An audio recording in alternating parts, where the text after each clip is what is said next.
शारीरिक शिक्षकांचा शारीरिक शिक्षकांचा अरे कोण म्हणतो देणार नाही घेतल्याशिवाय राहणार नाही अरे कोण म्हणतो देणार नाही घेतल्याशिवाय राहणार नाही भारत माता की जय भारत माता की मुंबईतील आझाद मैदान येथे महाराष्ट्र राज्य युवा शारीरिक शिक्षण शिक्षक महासंघ व सर्व सहयोगी शारीरिक शिक्षण शिक्षक संघटनांच्या वतीने स्वप्न बलशाली भारताचे या घोषवाक्याखाली बेमुदत धरणे आंदोलनाला सुरुवात झाली आहे। या आंदोलनात राज्यभरातील शारीरिक शिक्षण शिक्षक मोठ्या संख्येने सहभागी झाले असून विविध प्रलंबित मागण्यांसाठी सरकारचे लक्ष वेधण्याचा प्रयत्न केला जात आहे।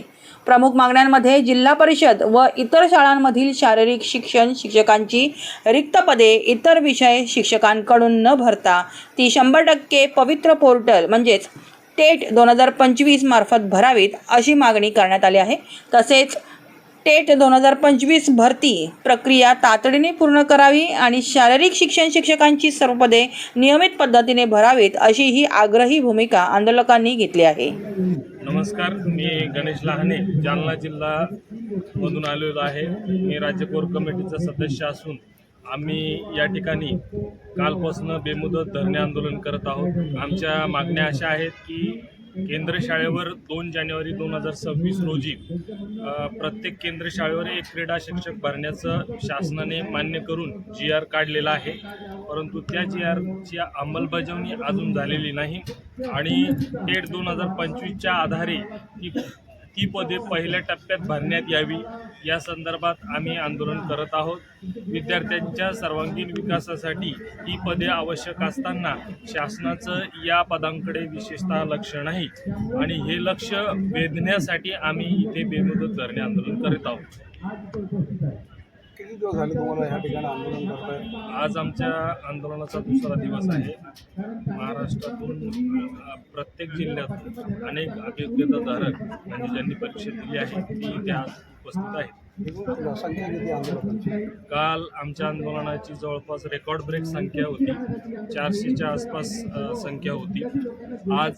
आजही बऱ्यापैकी ती संख्या आहे। आतापर्यंत कोणाची भेट झाली का? काल आमचं शिष्टमंडळ माननीय रणजितसिंह देओल साहेब यांच्या भेटीसाठी गेलो होतो।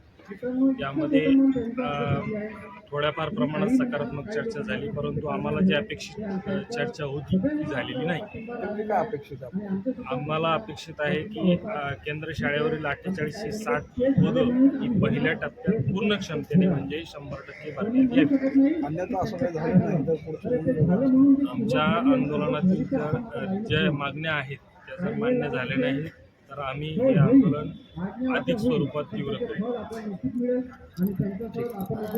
नमस्कार, मी प्राध्यापक विश्वनाथ पाटोळे, रिटायर उपप्राचार्य पुणे येथून आलो आहे। आमच्या ह्या युवक वर्गासाठी 2012 पासून अद्याप जे BPEd MPEd पदवीधारक आहे त्यांची भरती झालेली नाही आणि अनेक युवा बेरोजगार किंवा तुटपुंच्या मानधनावर त्या ठिकाणी काम करतात।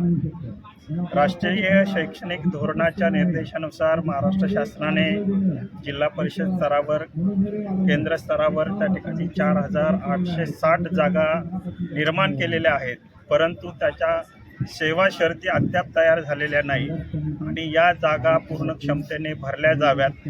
त्याशिवाय शैक्षणिक धोरण राष्ट्रीय शैक्षणिक धोरण राबवलं जाणार नाही, ते अस्तित्वात येणार नाही। दुसरी महत्त्वाची बाब म्हणजे एका बाजूला पाठ्यपुस्तकं तुम्ही तयार करताय, तिसरी चौथी 6वी याची पाठ्यपुस्तकं तयार झालेली आहे, बालवाटिकेचं पाठ्यपुस्तक तयार झालेलं आहे, पहिली दुसरीची हस्तपुस्तिका तयार झालेली आहे आणि प्रशिक्षण वर्गाच्याही तयारी दुसऱ्या बाजूला SCRTच्या मार्फत झालेल्या आहेत। मग हे प्रशिक्षण तुम्ही देणार कुणाला? ही पाठ्यपुस्तकं तुम्ही आणून काय करणार आहात? विद्यार्थ्याचं हित जोपासण्यासाठी आमचा शिक्षक त्या ठिकाणी असणं आवश्यक आहे।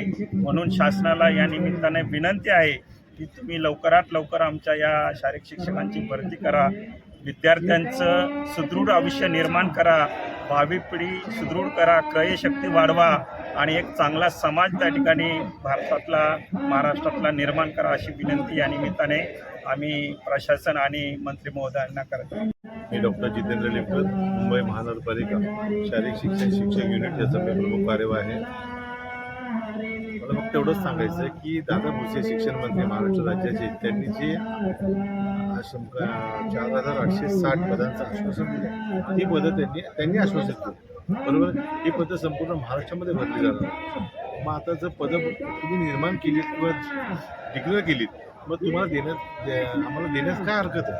म्हणजे लवकरात लवकर त्यांनी द्यावीत, जेणेकरून या तरुण पिढीला नोकरी मिळेल, मुलांचं आरोग्य सुदृढ राहील असं मला वाटतं. तर फक्त आमची मंत्री महोदयांना विनंती आहे की 4,860 पदं तुम्हीच निर्माण केलेली आहेत, तुमच्या माध्यमातून निर्माण झालेली आहेत, तुम्ही डिक्लेअर केली आहेत, तीच फक्त तुम्ही सगळं ओपन करा. निष्पक्ष बातम्या, नवा दृष्टिकोन. युवा स्तंभ न्यूज नेटवर्क.